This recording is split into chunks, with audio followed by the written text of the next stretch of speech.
প্রিয় সপ্তম শ্রেণীর ছাত্রছাত্রী, 2025-এর রায়মার্টিন প্রশ্ন বিচিত্রার প্রথম পর্যায়ক্রমিক মূল্যায়নে ভূগোলের 4 নম্বর স্কুলের সমস্ত প্রশ্নের উত্তরগুলো করে দিলাম। 4 নম্বর স্কুল, কখন আমরা সূর্যের বেশি কাছে আসি? 3রা জানুয়ারিতে। Option D. পৃথিবীর তুলনায় সূর্য 13 লক্ষ গুণ বড়। Option C. অক্ষরেখাগুলি হলো পূর্ণবৃত্ত। Option B. বায়ুর চাপ মাপার যন্ত্রের নাম হলো ব্যারোমিটার। Option C. এশিয়ার কোন জলবায়ু অঞ্চলের ঘন চিরহরিৎ অরণ্য দেখা যায়? নিরক্ষীয়। Option A. পৃথিবীর বৃহত্তম বনভূমি হলো সেলভা। Option D. 2-এর দাগে কোন তারিখে মহাবিশ্ব বলা হয়? 21শে মার্চ। পৃথিবীর বৃহত্তম তৈলখনি কোনটি? ঘাওয়ার। সমান বায়ুচাপযুক্ত স্থানগুলিকে কাল্পনিক রেখা দ্বারা যুক্ত করাকে বলা হয় সমচাপ রেখা। চীনের ধানের গোলা বলা হয় হুনান প্রদেশকে। টোকিও ইয়োকোহামা শিল্পাঞ্চলের অপর নাম কিহিন শিল্পাঞ্চল। কিহিন কয়েসে হস্যে দন্তন কিহিন শিল্পাঞ্চল। কোন মালভূমিকে পৃথিবীর ছাদ বলা হয়? পামির মালভূমিকে পৃথিবীর ছাদ বলা হয়।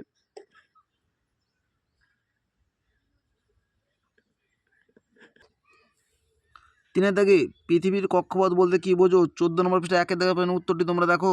পৃথিবীর কক্ষপথ, পৃথিবী যে নির্দিষ্ট পথে সূর্যকে পরিক্রমণ করে চলেছে তাকে পৃথিবীর কক্ষপথ বলে। পৃথিবী যে নির্দিষ্ট পথে সূর্যকে পরিক্রমণ করে চলেছে তাকে পৃথিবীর কক্ষপথ বলে। পৃথিবীর মেরু কয়টি? 2টি। এদের নাম হলো সুমেরু ও কুমেরু। কোন দুটি নদীর মিলিত প্রবাহ হলো সৎ এল আরফ? টাইগ্রিস ও ইউফ্রেটিস। টাইগ্রিস ও ইউফ্রেটিস নদীর মিলিত প্রবাহ। 4-এর দাগে অনুসুর ও অপসুরের মধ্যে পার্থক্য। 20 নম্বর পৃষ্ঠার 2-এর দাগে প্রশ্ন উত্তরটি তোমরা দেখো। 20 নম্বর পৃষ্ঠার 2-এর দাগে অপসুর ও অনুসুর অবস্থানের মধ্যে পার্থক্য বিষয় উল্লেখ করে তোমরা পার্থক্যগুলো উল্লেখ করবে। অবশ্যই পাঠ্যপুস্তক বইটি ভালো করে পড়বে। সমচাপ রেখার যে কোনো 3টি বৈশিষ্ট্য লেখো। 74 নম্বর পৃষ্ঠা 5-এর দাগে প্রশ্ন উত্তরটি তোমরা দেখো। 74 নম্বর পৃষ্ঠা 5-এর দাগে সমচাপ রেখা একেবারে এর বৈশিষ্ট্য তোমরা যে কোনো 5টি বৈশিষ্ট্য উল্লেখ করবে।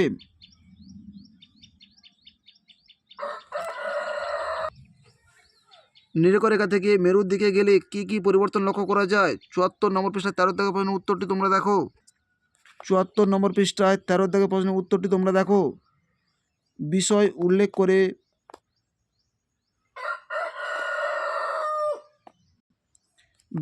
উল্লেখ করে বৈশিষ্ট্যগুলো লিখবে। 5-এর দাগে দাগে রেখার 5টি বৈশিষ্ট্য লেখো।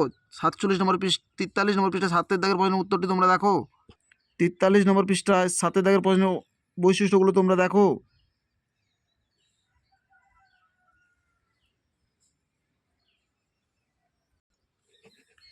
এশিয়াকে চরম বৈশিষ্ট্য মহাদেশ বলা হয় কেন? 222 নম্বর পৃষ্ঠা 1-এর দাগের প্রশ্ন উত্তরটি তোমরা দেখো। 222 নম্বর পৃষ্ঠা 1-এর দাগের প্রশ্ন উত্তরটি তোমরা দেখো।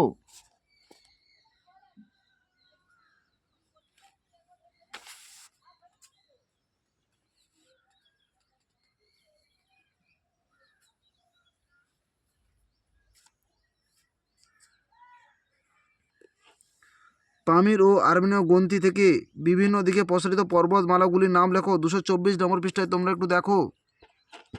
224 নম্বর পৃষ্ঠায় রয়েছে পামির গ্রন্থি থেকে পূর্ব দিকে হিমালয়, লাদাখ ও কারাকোরাম পর্বতশ্রেণী।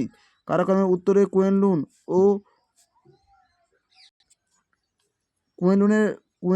ও আলতিনতাক। উত্তর পূর্ব দিকে রয়েছে আলতাই, খাঙ্গাই আর উত্তরে রয়েছে ইয়াবলোনার স্থানবা পর্বতশ্রেণী।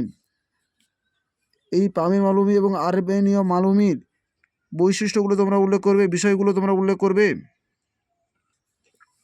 এশিয়ার দক্ষিণ দিকে প্রবাহিত নদীগুলির বৈশিষ্ট্য। 225 নম্বর পৃষ্ঠায় 3-এর দাগের প্রশ্নের উত্তরটি তোমরা দেখো।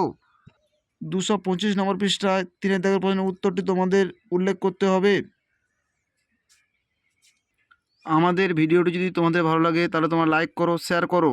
আমাদের চ্যানেলে নতুন হয়ে থাকলে চ্যানেলটিকে সাবস্ক্রাইব করে পাশে থাকা বেল আইকনটিকে ক্লিক করে রাখো। আমাদের ভিডিওগুলি আপলোড হওয়ার সাথে সাথে সবার আগে তোমাদের কাছে পৌঁছে যাবে।